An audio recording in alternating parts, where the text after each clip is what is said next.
lah, sebab senang, nanti kita tak payahlah cari-cari. So kita dah pin dekat taskbar, ni dua-dua saya dah pin So kalau tekan ni dah pin lah, so dah pin dekat taskbar. So sekarang first kita perlukan adalah Magic Belly. Ni kita ambil satu, kita cut, kita taruh luar. Okay. So ni Magic Belly kita. So Magic Belly ni untuk auto download. So kat sini yang akan link dia punya WhatsApp. So ni just perlu ada internet, buka je macam ni, lepas tu biar dia run lah. So kalau macam ni biar run, allow access. So nanti kat sini login lah WhatsApp. Kalau nak sini login WhatsApp. Okay. Satu kan adalah sini software installer.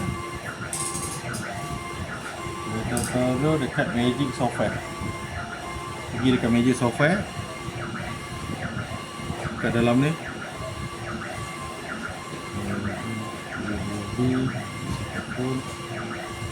long pause tu dah.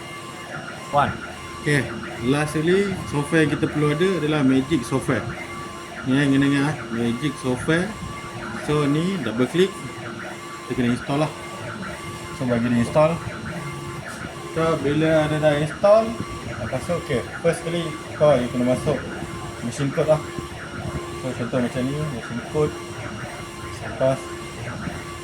Okay, so sini okay, benda first kali kita kena confirm lah. Sorry lah, dia masuk ke situ. Benda first kali kita kena confirm adalah ni, dia punya pass. Okay, so ini adalah gambar tadi. So first kali kita kena pergi dekat Magic Belly. So kita kena ambil Magic Belly tadi. So Magic Belly, so Magic Storage, unsorted. Okay, lepas tu pass ni kita ambil, kita copy. So kita copy, lepas tu sini masuk dalam ni. So Ctrl A, Ctrl V, dah. Okay, so sama juga. Ini pula kita nak kena hantar ke hot folder. So kita cari balik tadi kita punya hot folder. Kita punya hot folder punya pass, kita copy. Okay, agak saya ke sini.